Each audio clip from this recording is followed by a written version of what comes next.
Hello everyone, आपको एक बार फिर से अतुल स्टडी सेंटर में स्वागत है। आज की इस वीडियो में मैं कूलाम का नियम बताऊंगा जो कि मोस्ट इंपॉर्टेंट है आपके एग्जाम की दृष्टि से। कूलाम का नियम होता क्या है ना। बहुत आसान तरीके से बताऊंगा। इससे पहले मैं बता दूं, मैं क्लास 10th और 12th की हर एक सब्जेक्ट की बहुत ही तेज़ी के साथ तैयारी करा रहा हूँ। यदि आप चैनल पर फर्स्ट है तो प्लीज़ चैनल को जरूर सब्सक्राइब करके बेल आइकन प्रेस कर लेना, क्योंकि हो सकता है लेटेस्ट वीडियो आप तक ना पहुँचे, इसलिए सब्सक्राइब करके ही जाना, ठीक है। चलिए, कूलाम का नियम क्या होता है। देखिए, मान लेते हैं कोई दो बिंदु आवेश हैं, ध्यान समझिएगा। एक बिंदु ये है, एक बिंदु यहाँ पर है, दो बिंदु है। तो दो बिंदु मान लेते हैं, एक Q1 है और एक Q2। दो बिंदु आवेश के मध्य वाला जो आकर्षण तथा प्रतिकर्षण।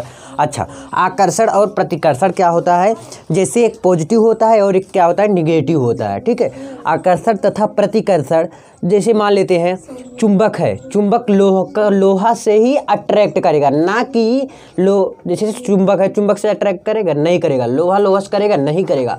जब चुंबक आपको लोहा लेकर आना पड़ेगा तभी दोनों लोग आपस में मिलेंगे। समझ में आया कि नहीं।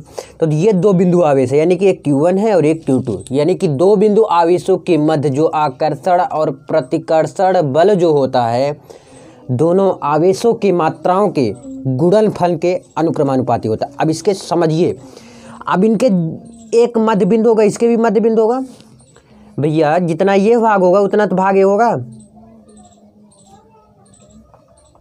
ठीक। जितना भाग है ये आधे पर से इधर होगा, उतना ही आधे से उधर होगा।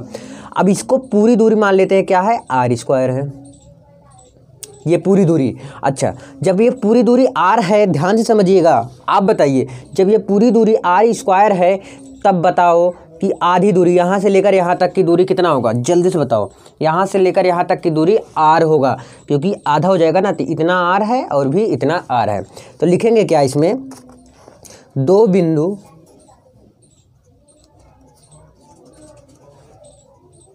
क्या है, दो बिंदु आवेशों के मध्य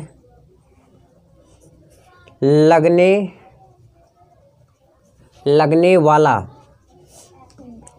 क्या है। देखिए, दो मध्य बिंदु है ना, दोनों मध्य बिंदु के जो बीच मध्य लगने वाला आकर्षण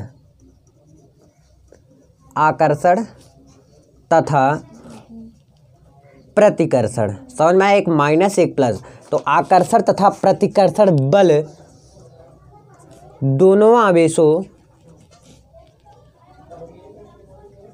दो आवेश है ना, एक Q1 है और एक Q2, तो यानी कि दोनों आवेशों, ध्यान समझिएगा, क्या है, दो बिंदु आवेशों के मध्य लगने वाला आकर्षण तथा प्रतिकर्षण बल दोनों आवेशों के मात्राओं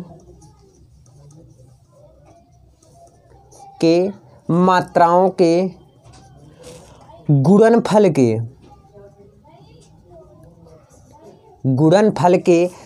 अनुक्रमानुपाती होता है। क्या होता है, अनुक्रमानुपाती होता है। ध्यान से सुनिएगा, भी एक चीज़ और बोलूँगा, लिख लीजिएगा, अनुक्रमानुपाती होता है। क्या होता है, अनुक्रमानुपाती होता है, तथा उनके बीच, ये दोनों आवेशों के बीच, उनके बीच की दूरी के वर्ग के व्युत्क्रमानुपाती होता है। अब समझिए, व्युत्क्रमानुपाती होता है। अब देखिए, समझिए, मैंने बोला दो आवेश है, दोनों आवेशों के जो बीच में लगने वाला आकर्षण तथा प्रतिकर्षण बल है उनके अनुक्रमानुपाती होता है, तथा इनके बीच के जो वर्ग के है उसके क्या है, व्युत्क्रमानुपाती होता है। अब देखिए, इसमें क्या क्या मैंने इसमें किया, ये वाला डायग्राम यहाँ पर बनाना चाहिए था, इसको ऊपर लिखना चाहिए था, ठीक। मैं क्यों ऐसा किया, क्योंकि आपको पहले समझ में आ जाए। तो मैं डायग्राम वही वाला यहाँ पर बना रहा हूँ कि ये क्या है, दो बिंदु आवेश है, एक Q1 है और एक क्या है, Q2 है।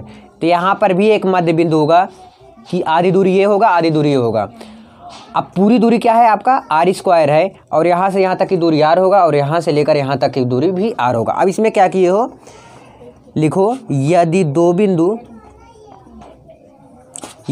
बिंदु आवेश, ये आवेशों, दो आवेश है ना, तो लिख दो आवेशों Q1 व Q2 एक दूसरे क्या है, एक दूसरे से R दूरी पर r दूरी पर स्थित हों।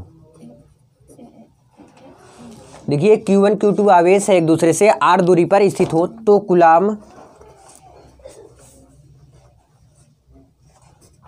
कूलाम के नियम कहते हैं, आप समझिए इसको। देख लीजिए Q1 है Q2 दो आवेश है, क्या है Q1 Q2 आवेश है और इनकी बीच की जो दूरी है वो r² है। ठीक, अब अगर माना जाए, ये मान लेते हैं अगर O है तो यहाँ से लेकर यहाँ Q1 से O तक की दूरी क्या होगी, r होगा, और यहाँ से लेकर यहाँ तक की दूरी क्या होगा, r होगा। तो बोला है या कि देखिए दो बिंदु आवेश, तो Q1 Q2 दो आवेश है ना, तो लिखिए Q1 Q2। देखिए आवेशों के मध्य लगने वाला आकर्षण तथा प्रतिकर्षण बल क्या होता है, बल F होता है ना। तो क्या होता है, बल दोनों आवेशों के मात्राओं के गुणनफल के अनुक्रमानुपाती, यानी कि मात्राओं के गुणनफल के अनुक्रमानुपाती, ये निशान लगता है बल के अनुक्रमानुपाती होता है। समझ में, ये बल है, ये अनुक्रमानुपाती Q1 Q2 यानी कि आवेश है, पहला और दूसरा आवेश है। अब मान लेते हैं इसको इक्वेशन नंबर 1 यानी कि इक्वेशन फर्स्ट मान लेते हैं। अब फिर कहा है तथा उनके बीच की दूरी, तब भी अब रहेगा ना, उनके बीच की दूरी क्या है पूरा r², लेकिन कहा व्युत्क्रमानुपाती, यानी कि हम लिख सकते हैं क्या 1/r²। इक्वेशन नंबर 2 समझ में आया। एक बार क्या बोला, आवेश Q1 Q2 के अनुक्रमानुपाती होता है बल के, और फिर कहा है व्युत्क्रमानुपाती होता है, बीच की दूरी जो होता है बीच की दूरी के वर्ग के व्युत्क्रमानुपाती होता है। ये कूलाम के नियम का डिफिनेशन रहा। ठीक, अब इतना लिखे। अब लिखो समीकरण 1 1 व 2 से, 1 व 2 से। अब देखिए इसमें भी F है इसमें भी F है, तो एक बार मैं लिखूंगा। अब देख Q1 Q2 बटे कि इसको लिख दूँ r², क्लियर, क्योंकि 1/r² लिखने से फ़ायदा है, डायरेक्ट हम लिख दूँ r²। अब देखिए यहाँ पर मैं लिख सकता हूँ F बराबर, जब मैं ये हटाऊंगा अनुक्रमानुपाती, तो नियतांक के रूप में, किसके रूप में, नियतांक, या नियतांक क्या होता है k, नियतांक के रूप में क्या आ जाता है k। तो Q1 Q2 बटे r², k क्या है आपका, एक नियतांक है, क्या है, नियतांक, याद रखना। और k का मान क्या होता है, नहीं याद कर लो, k बराबर होता है 9.0 गुणे 10 के घाते 9, क्या होता है 9.0 गुणे 10 के घाते 9 न्यूटन मीटर स्क्वायर प्रति कूलाम, क्या होता है, न्यूटन मीटर स्क्वायर प्रति कूलाम होता है k का।